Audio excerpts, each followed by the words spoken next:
Your skin is the largest organ in your body, and it's working 24/7 to protect you even when you're not thinking about it. So today we're gonna be learning about the integumentary system, but not just learning about it, learning why it does what it does. Hi loves, welcome back to Nursing with Anya, where I'll be walking you through this in a way that actually makes sense. So zoom out for a second.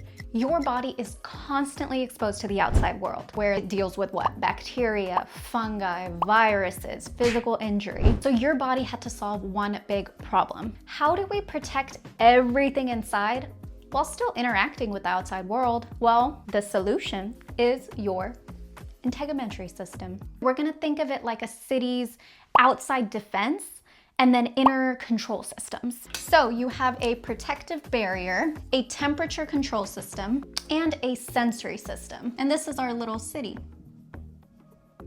So the barrier, right, the protective barrier is going to be everything that's outside. So the skin, the hair, the nails, these are our protective barriers. And why do we have these? We have these because something has to physically block out invaders, right? And have you noticed? We have a bunch of hair in very sensitive areas.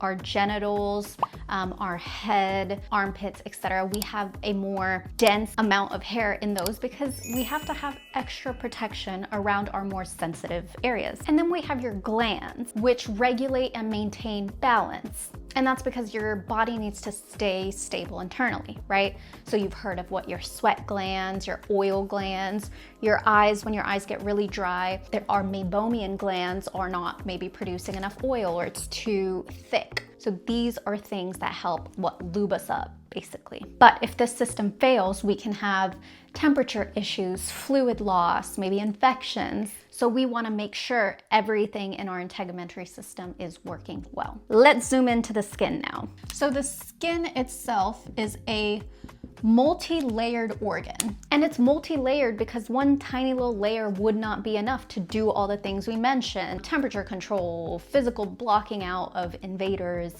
or physical injury. And now it's multi-layered because one layer just wouldn't be enough to protect us from our physical environment, to regulate our temperature, to help with secretions and keeping us not dry and crusty, right? So the skin has 3 layers that we'll talk about. First, we have the outer layer, and we're gonna talk out to in because I can see the outside and then I'm gonna go inside. So our outer layer is going to be the epidermis. Now I remember it by epidermis because when somebody has an EpiPen and we need to administer it because they're going into anaphylaxis, there's an allergy.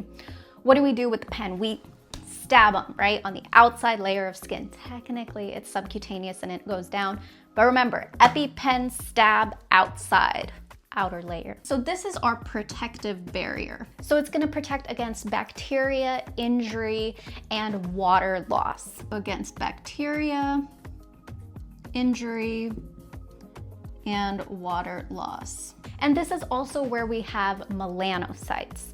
So you know how we've all heard of melanin, right? Somebody with a lot of melanin is going to be darker. Somebody with less melanin is going to be lighter. Now, what is melanin in general? Why do we have it? It's to protect us from UV damage. So your skin color isn't just appearance, it's protection. So we'll write that here. Also has melanocytes, which we said melanin.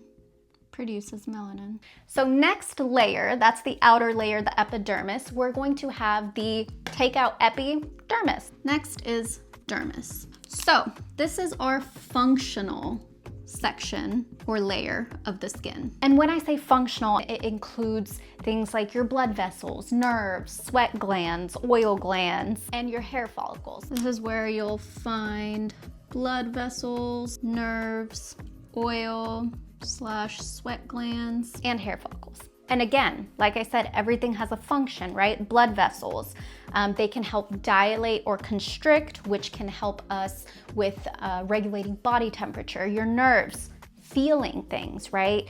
Is something stabbing me in the butt and I can't really tell because I'm sitting on something. Also, what's the body temp? Am I freezing right now? Should I go maybe get a jacket?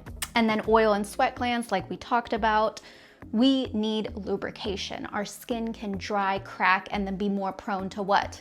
Cracking and letting people in, right? And by people, I mean creepy crawlies, invaders, bacteria, and then your hair follicles. Again, we talked about that protection. So we're gonna call the dermis our control center. Last, we have the deep hypodermis. So we'll write that guy here because we're running out of space there. So this is our hypodermis, and this is our innermost layer. So the hypodermis. This is mostly where we're gonna see our fat and connective tissue. Okay, why do we need fat? Say we don't have food for a while. A little bit of this chubs can keep us going. It's our energy storage. Have you noticed chunkier people, they don't get cold very often. When you lose a bunch of weight, have you noticed? I have. When you get really skinny, you're just cold all the time because again, fat can help with insulation and regulating our body temperature as well. And say you got a really bony butt and you're sitting on a chair. It's gonna be more uncomfortable than if you got a juicy fat butt that you can sit on, right? Right. So a big thing, all in all, that your skin, one of its big jobs is again, body temperature. We've talked about that a lot. Your blood vessels here, if they dilate, is that gonna happen when you're very cold or when you're very hot? So they're getting bigger, they're dilating, right? The more they dilate, the easier it is for heat to go. Like when you're cold, shrivel up and shrink up and try to be as tiny. When you're hot, you're like, ugh, you expand, right? So when they expand, you're gonna see them dilate when you are very hot to get rid of the heat. Now your sweat glands, when do you sweat? When it's really cold or hot? Hot, right? Because again, you sweat, your body is now moist, damp, whatever, some people don't like that word. It helps your body cool down by having that damp layer on it, basically. And then when you're cold, it's gonna do the opposite, right? Instead of dilate, it's going to constrict the blood vessels. So we talked about body temperature. Now sensory, we talked about the sensory system, right? So a big thing that your skin is sensitive to is going to be what? Touch, pain, pressure, temperature, okay? So why is that important? Danger, helps detect danger fast. It doesn't have to be anything big, right? If you have a creepy crawly, just something very light touches you around your skin, right? Or your hair follicles get kind of disrupted, your first instinct is what? Ah! Because we think creepy crawly, poisonous bug, poisonous death. It's a primal thing. Versus, again, we talked about pressure. In the hospital, you will see pressure injuries like a mofo. And that, it's very unfortunate, but literally, if something is against you and you're just laying on it for an extended period of time, it'll just start breaking down. And by it, I mean our skin. Because again, it's not getting the blood flow it needs because it's compressed. All those blood vessels are, and all this pressure is disruptive to our layer. If that's for a long time, horrible. It can be so much so that you will see some pressure injuries that are just down to the bone. And at some point we'll talk about all the staging and everything of pressure injuries, but down to the bone. Don't do that to your patients. What do? Turn them. And we use pressure relieving devices, right? Pillows, wedges, waffle. You'll learn all about that when you're in your clinicals. You'll learn all about that when you're in your clinicals. Now, another thing, when we talked about sensation, something you will see quite frequently with our diabetic patients is they will have peripheral neuropathy. So that's when all their peripheries, so their legs, their arms, are not getting as much sensation. So a tiny little cut can result in them later on losing their leg. Not because that cut was so horrible to begin with, but because the healing of that wound is so slow, the sensation of it wasn't there, so it couldn't even alert you early enough to go get it taken care of. And overall, all in all, just a negative outcome. So our sensations, especially on our skin, is very important to have intact. Now, our oil glands, they don't just keep us lubed up and dry, and not dry. They're also antibacterial, so it can help again to keep invaders out. Skin is giving us clues clinically as to what is going on with our patient.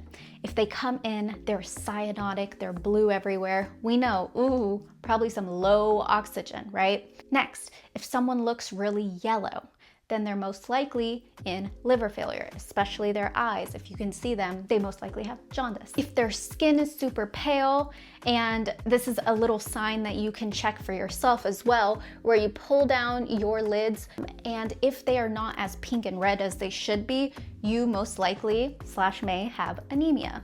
Or for patients in the hospital who are just really pale looking, they might not be getting good blood flow, so they might have low blood pressure. The skin isn't here to just look cute.